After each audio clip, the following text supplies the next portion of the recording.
লয়া জোৰণীয়া যেনাকো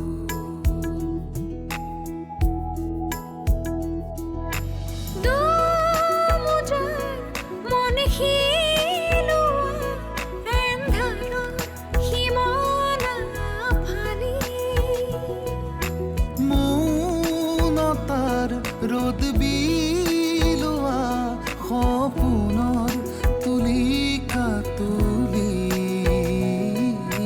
ধিমি ধিমি জ্বলে দহেচিয়া ৰাতি আউসীৰ জোনাক ধিমি ধিমি জ্বলে চকামকা চাকি আউসীৰ জোনাক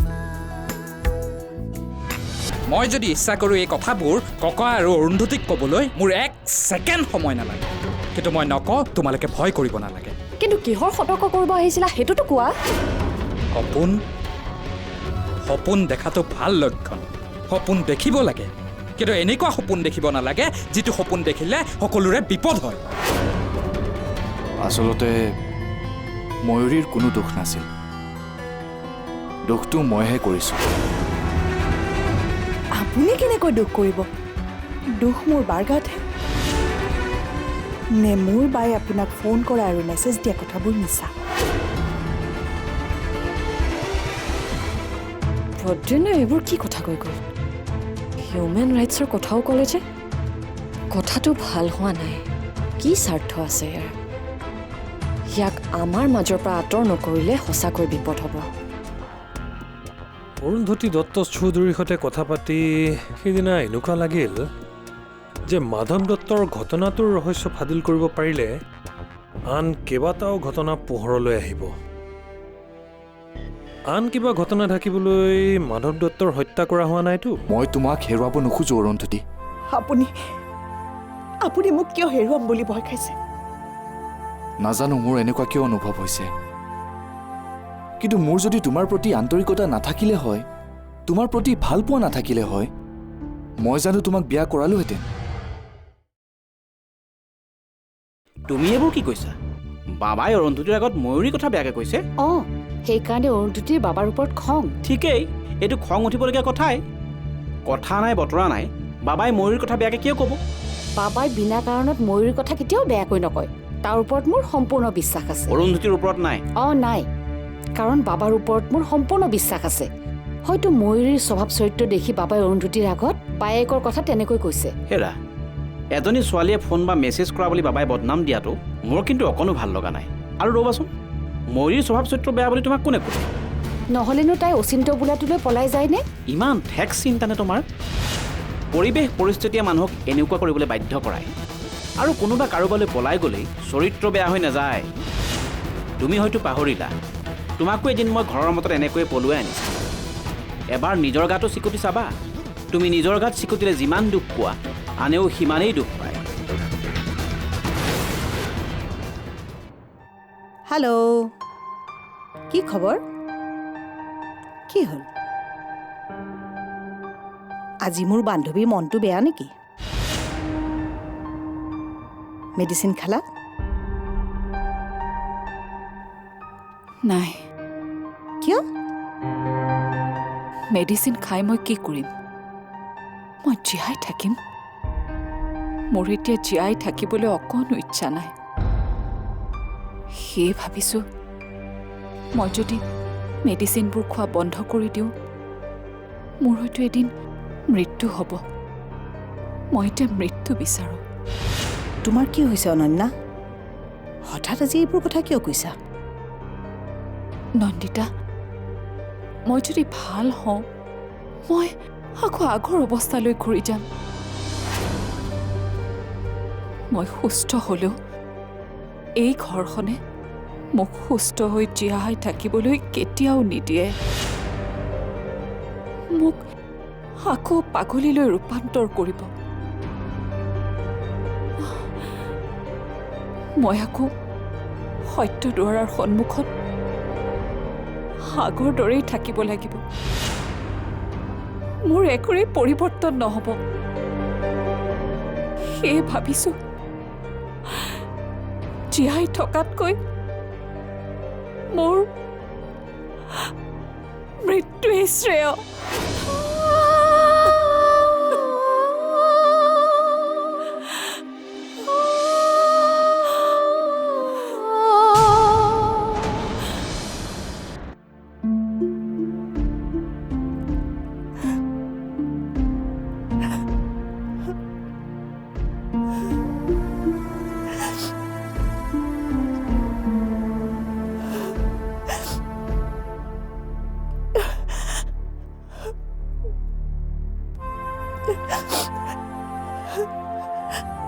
বৌ, আপোনাৰ দেউতাই যে আপোনাৰ বিয়া দিনাখনে আত্মহত্যা কৰিলে নহয়, সেয়া কিন্তু বহুত ভাল হ'ল।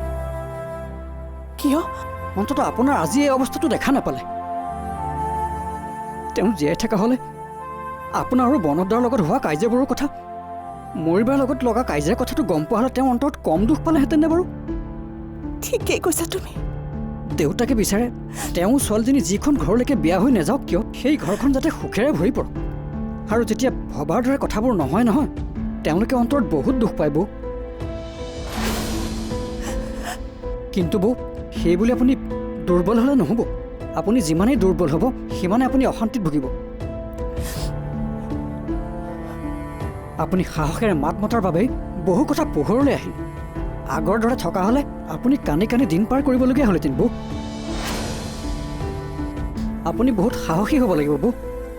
কাইলৈ যাতে আজিৰ দৰে কোনো ডাঙৰ সমস্যাৰ সন্মুখীন হৈ সহজভাৱে যাতে আপুনি হজম কৰি যাব পাৰে, মই ভাবোঁ এয়া আপোনাৰ আৰম্ভণিহে। আপুনি বহুত সাহসেৰে আৰু আগুৱাই যাব লাগিব, কিন্তু আপুনি কেতিয়াও দুৰ্বল হৈ যাব নোৱাৰিব। ঠিকেই বিনু, মই সাহসী হ'ব লাগিব, দুৰ্বল হ'লে নহ'ব।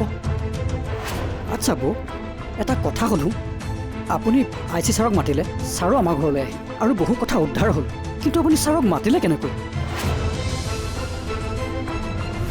শুনক, দত্তৰ ঘটনাটোৰ তদন্ত শেষ নোহোৱালৈকে মই ইয়ালৈ অহা যোৱা কৰি থাকিব লাগিব, আৰু দৰকাৰ পৰিলে ফোন কৰি হয়তো ডিষ্টাৰ্ব কৰিব লাগিব।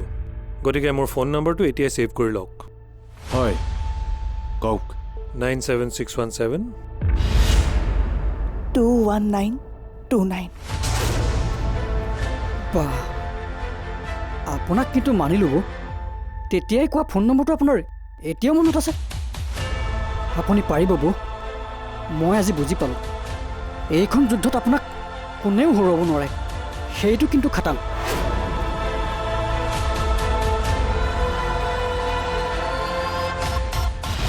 কথাবোৰ বৰ বেলেগ পাক লাগিছে। অৰুন্ধতীক যিমান সহজ বুলি ভাবিছিলোঁ, সিমান সহজ নহয়। মই তোমাক আগতেই কৈছিলোঁ। পুলিচক আমাৰ ঘৰলৈ মাতিব পাৰিছে যেতিয়া, অৰুন্ধতী আৰু বহুত কিবা কিবি কৰিব পাৰিব। প্ৰদ্যুন্নও আমাৰ ঘৰলৈ গৈছিল। কি? প্ৰদ্যুন্ন তোমাৰ ঘৰলৈ গৈছিল? এওঁক অৱশ্যে মই বহুদিনৰ পৰাই ভাল পাই আছিলোঁ, আৰু এদিন তেওঁ মোৰ প্ৰস্তাৱত সন্মতি দিলে। সেইদিনা যে মোৰ কিমান আনন্দ লাগিছিল মই আপোনাক বুজাব নোৱাৰোঁ। কিন্তু বিয়াৰ পাছতহে গম পালোঁ তেওঁ এটা বেলেগ কাৰণতহে মোৰ লগত বিয়াত বহিছিল। বেলেগ এটা কাৰণ মানে?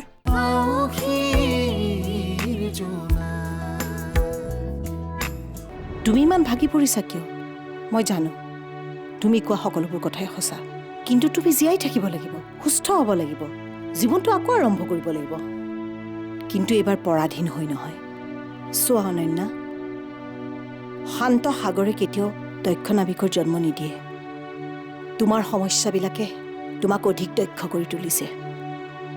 এইবাৰ তুমি জীৱনটো অলপ বেলেগকৈ আৰম্ভ কৰা। তুমি পাৰ হৈ অহা সমস্যাবিলাকে এতিয়াও তোমাক তছনছ কৰিব নোৱাৰে। যি হৈছে ভালেই হৈছে। তুমি পাৰ হৈ অহা ধুমুহাজাকত তুমি অধিক শক্তিশালী হৈ পৰিলা।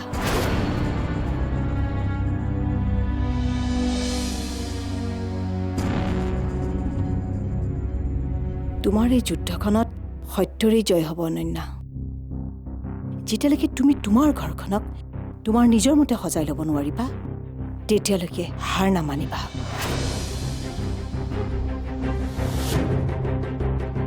মই পাৰিম জানো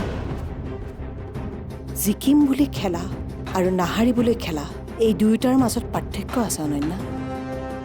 খেলুৱৈজনে যেতিয়া জিকিম বুলি খেলে তেতিয়া তেওঁৰ মনটো ইতিবাচক হয়, সকলো পজিটিভ হয়, মনৰ শক্তি আৰু উদ্যম দুগুণে বৃদ্ধি পায়।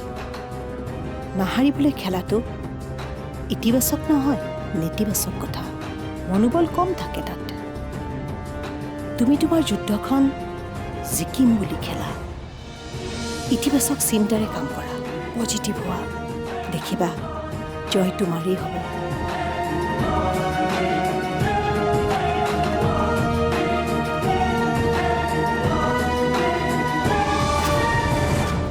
কথাবোৰ বৰ বেলেগ পাক লাগিছে। অৰুন্ধতীক যিমান সহজ বুলি ভাবিছিলোঁ সিমান সহজ নহয়। মই তোমাক আগতেই কৈছিলোঁ। পুলিচক আমাৰ ঘৰলৈ মাতিব পাৰিছে যেতিয়া অৰুন্ধতী আৰু বহুত কিবা কিবি কৰিব পাৰিব। প্ৰদ্যুন্নও আমাৰ ঘৰলৈ গৈছিল। কি? প্ৰদ্যুন্ন তোমাৰ ঘৰলৈ গৈছিল? তোমাক যিবোৰ কথা কৈছে সেই একেবোৰ কথাকে মোকো কৈছে। হিউমেন ৰাইটছৰ কথা কৈ মোক ভয় দেখুৱাই থৈ গ'ল। কি? মই বুজি নাপাওঁ এই প্ৰদ্যুন্নটো আহি মাজত ক'ৰ পৰা সোমাল। সি অহাৰে পৰা কথাবোৰ ওলোটা হৈ গ'ল। মই যেনেদৰে কথাবোৰ ভাবিছিলোঁ তেনেকুৱা কথাবোৰ হৈ থকা নাই। এতিয়া কি কৰিম বুলি ভাবিছা? তাৰমানে আমি যিবোৰ প্লেন কৰিছিলোঁ সেইবোৰ প্লেন হৈয়ে থাকিবনে?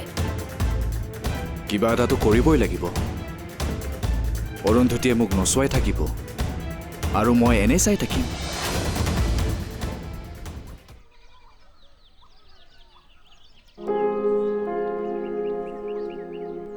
চাহ লওক। চাহ?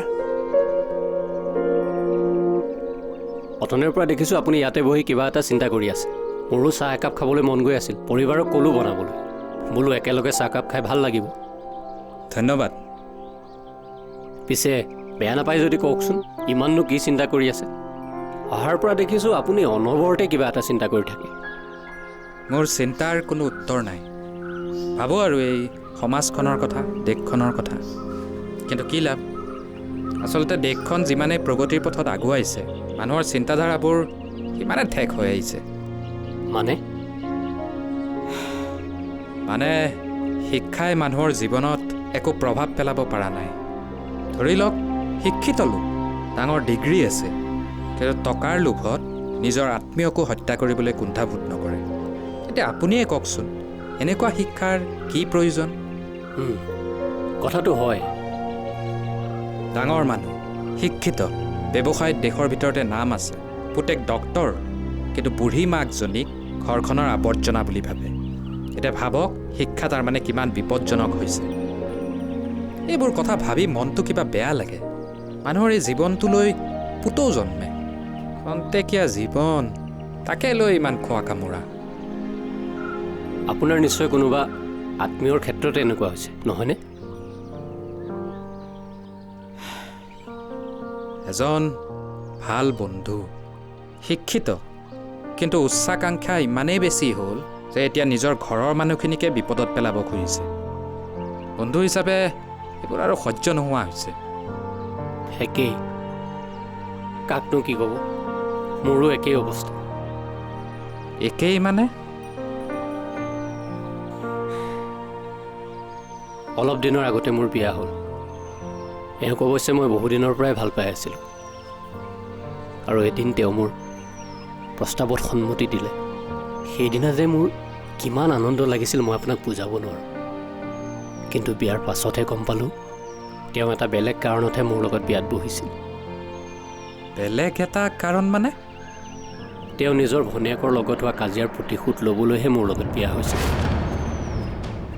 এতিয়া মোৰ দুই নাৱত দুই ভৰি, নিজৰ জীৱনটোৰ ওপৰতে অশান্তি লগা হৈছে। মানুহে সকলোতে কেৱল স্বাৰ্থটোৱে কিয় বিচাৰে? বিনা স্বাৰ্থত কি একোৱেই নহয় নেকি?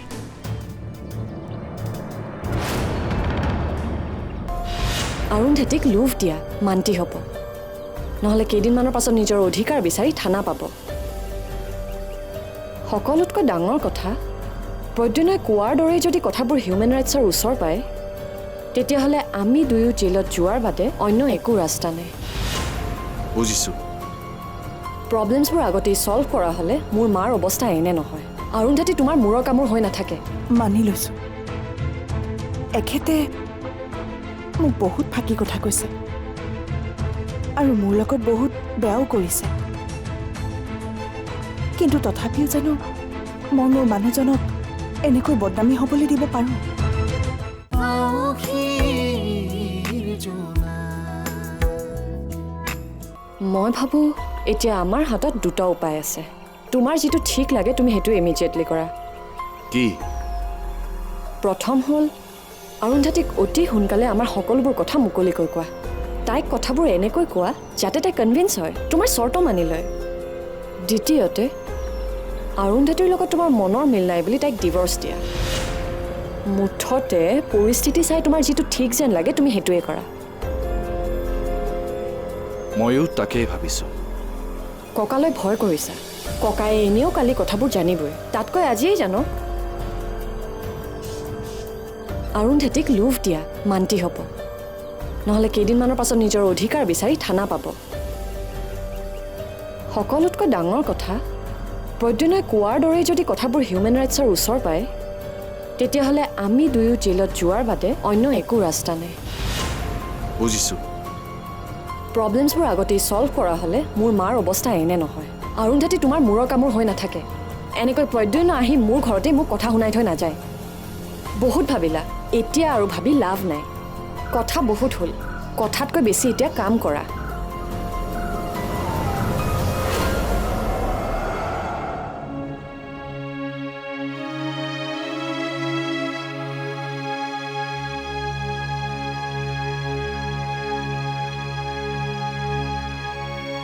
বৌ মই কথা এটা ভাবিছোঁ কি বিনয় যদিহে আপুনি মৌৰিবাৰ নম্বৰটো মোক দিয়ে নহয় মই মনে মনে মৌৰিবাৰ ঘৰলৈ যাম বুলি ভাবিছোঁ তুমি বাৰ ওচৰলৈ কিয় যাব বিচাৰিছা মৌৰিবা আৰু ভিনদক সকলোবোৰ কথা মই খুলি ক'ম কথাবোৰ গম পোৱাৰ পাছত আপোনাক আৰু বায়ে কেতিয়াও বেয়া নাপায় নাই নাই বিনয় তুমি এনেকুৱা কাম কেতিয়াও নকৰিবা কিন্তু কিয় হ'ব মৌৰিবাই আপোনাক সদায় এনেকৈ বেয়া পাই থকাটো বিচাৰে নেকি আপুনি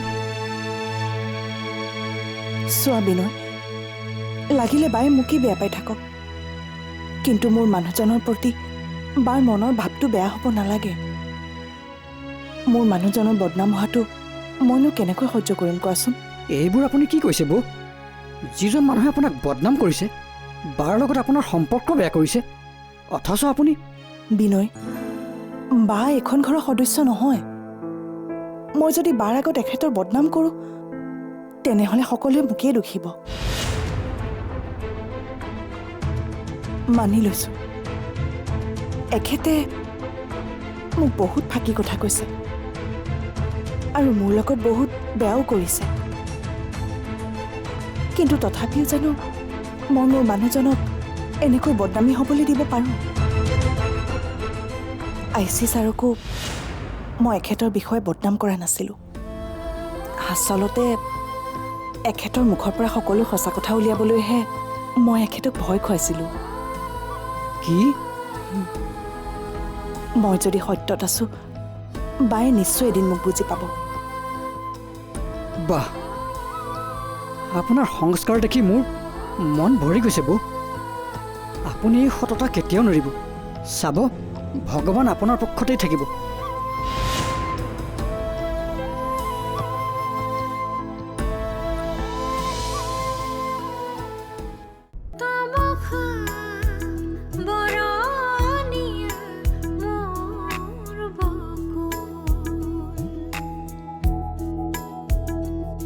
মলয়া জোৰণীয়া জেনাকু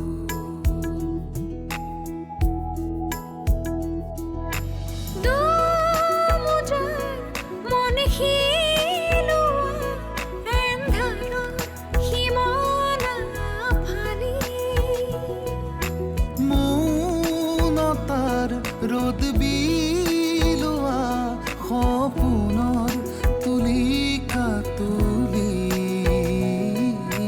ধিমি ধিমি জ্বলে দহেচিয়া ৰাতি আউসীৰ জোনাক ধিমি ধিমি জ্বলে চকামকা চাকি আউসী